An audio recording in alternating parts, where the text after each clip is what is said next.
Assalamualaikum warahmatullahi wabarakatuh. Selamat malam, perkenalkan nama saya Alanda Jiwandi dari kelas TI 19B1. Ingin menjelaskan tentang materi pertemuan ke-13, yaitu tentang metode alokasi file atau berkas. Oke, yang pertama pendahulu. Ruang untuk menyimpan berkas pada tempat penyimpanan utama, dalam hal ini memori, tidak cukup besar untuk menampung berkas dalam jumlah besar, karena ukurannya yang terbatas dan harganya yang mahal. Memori hanya dapat menyimpan berkas saat komputer dalam keadaan terhubung dengan arus listrik. Karena hal-hal tersebut, maka diperlukan tempat penyimpanan sekunder yang dapat mempertahankan berkas walaupun tidak teralur listrik yang mengalir ke komputer. Selanjutnya, kemudahan dalam mengakses langsung suatu disk memberi fleksibilitas dalam membantu mengimplementasikan sebuah berkas. Masalah utama dalam implementasi adalah bagaimana mengalokasi berkas-berkas ke dalam disk sehingga disk dapat terimplementasi dengan efektif dan berkas dapat diakses dengan cepat. Dalam bab ini akan dijelaskan bagaimana cara mengalokasi berkas untuk sebuah berkas agar disk dapat digunakan secara optimal dan agar berkas dapat diakses secara cepat. Juga akan dibahas beserta cara mengatur ruang kosong pada disk dan cara mempertahankan konsisten berkas serta mencegah kehilangan data. Alokasi berkesinambungan. Di sini ada 3 metode untuk mengalokasi ruang disk yang digunakan secara luas, yaitu alokasi berkesinambungan, alokasi link, dan alokasi berindeks.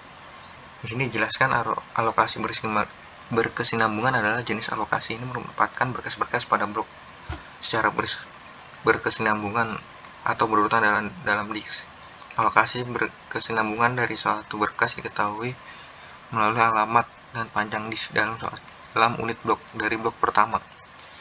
Di sini diberi contoh yaitu dari alokasi B, maka berkas tersebut menempati blok B plus 1, B plus 2, B plus N min 1. Terdapat 2 macam untuk mengakses berkas yang dialokasi dengan metode ini, yaitu akses secara beruntun. Sistem berkas mengetahui alamat blok terakhir dari disk dan membaca blok berikutnya jika diperlukan. Yang kedua, akses secara langsung untuk mengakses langsung ke blok I dari suatu berkas yang dimulai pada blok B. Dapat langsung mengakses blok B plus I. Di sini ada gambaran tentang alokasi berkesinambungan. Kelebihan dari metode ini adalah penerapan mudah karena perpindahan head membutuhkan waktu yang sedikit untuk menyimpan suatu berkas karena letak berdekatan. Yang kedua, perpindahan head menjadi masalah hanya bila sektor terakhir dari suatu track A dan sektor awal track A plus 1. Waktu pengaksesan suatu berkas lebih cepat karena head tidak berpindah terlalu jauh dalam membaca berkas. Kekurangan metode ini adalah perlu blok khusus untuk menyimpan direktori yang berisi nama berkas, alamat awal sebuah berkas, dan panjang berkas. Adanya suatu fragmentasi bila ada berkas yang dihapus, maka ruangan disk yang dibebaskan kemudian tidak akan cukup untuk berkas baru. Perlu blok khusus untuk menyimpan direktori yang berisi nama berkas, alamat awal sebuah berkas, dan panjang berkas. Terdapat cara mencegah fragmentasi eksternal pada alokasi blok berkesinambungan ini dengan cara mengcopy seluruh berkas yang ada pada disk ke suatu floppy disk atau tape magnetik yang kemudian akan dikopi kembali ke disk secara berkesinambungan. Tapi dengan cara ini file corrupt bisa terjadi kapanpun. Selanjutnya, alokasi link. Metode ini menyelesaikan semua masalah yang terdapat pada alokasi berkesinambungan. Dengan metode ini, setiap berkas merupakan link list dari blok-blok disk, di mana blok-blok disk dapat tersebar di dalam disk. Setiap direktori berisi sebuah penunjuk pointer ke awal dan akhir blok sebuah berkas. Setiap blok mempunyai penunjuk ke blok berikut. Dengan metode ini, setiap direktori mempunyai penunjuk ke awal blok disk dari berkas. Untuk membaca suatu berkas, cukup dengan membaca blok-blok dengan mengikuti pergerakan penunjuk.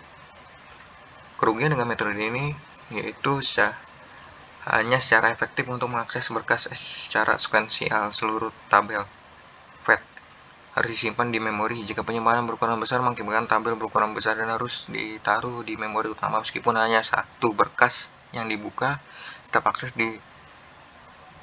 ke penunjuk akan membaca disk dan kadang melakukan pencarian disk.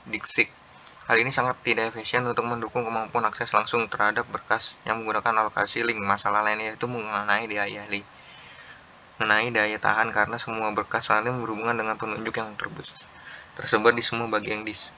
Apa yang terjadi jika penunjuk rusak atau hilang? Keuntungan metode ini, pengaksesan acak lebih mudah meskipun masih harus menelusuri rantai terkait untuk menemui lokasi blok. Berkas rantai blok seharusnya di memori sehingga dapat secara cepat tanpa membuat pengaksesan ke disk direktori. Cukup menyimpan bilangan bulat blok awal. Blok awal ini gunakan untuk menentukan seluruh blok. Tak peduli jumlah blok berkas itu, direktori menunjukkan blok pertama berkas dan fat menunjukkan blok berkas berikutnya. Ini adalah gambar alokasi link. Selanjutnya alokasi link. Varian penting dalam metode ini adalah menggunakan file allocation table. Bagian awal disk pada setiap partisi disingkirkan untuk menempatkan tabel. Tabel ini mempunyai masukan untuk setiap blok disk dan diberi indeks oleh blok. Masukan direktori mengandung nomor blok awal berkas sampai berikut dari suatu berkas. Sistem berkas dalam sistem operasi Windows, yaitu FAT16. Sistem berkas ini digunakan dalam sistem operasi iOS dan Windows 3.12. FAT32 sistem digunakan oleh keluarga Windows 9x3, NTFS New Technology File System. Sistem berkas ini ada sistem berkas berbasis jur yang dapat digunakan hanya pada keluarga Windows NT. Keunggulan sistem ini ada fasilitas recovery dan mungkin melakukan penyelamatan data saat terjadi kerusakan pada sistem operasi. Sistem berkas pada Windows, direktori secara otomatis dibuat dalam instalasi Windows. Yang pertama, direktori di harddisk C Windows, kedua direktori C program file, dan direktori C my dokumen. Sini ada gambar tentang fat, alokasi dengan indeks, metode alokasi dengan metode berangkai dapat menyelesaikan masalah fragmentasi eksternal dan menegasikan ukuran dari metode alokasi berdampingan. Metode ini mendukung akses secara langsung tanpa mengalami fragmentasi eksternal karena blok kosong manapun dalam disk dapat memenuhi permintaan ruang tambahan. Penyelesaian masalah dengan mengumpulkan semua penunjuk menjadi dalam suatu lokasi dinamakan blok indeks blok. Oke, ini gambarannya. Oke, sekian dari saya. Assalamualaikum warahmatullahi wabarakatuh.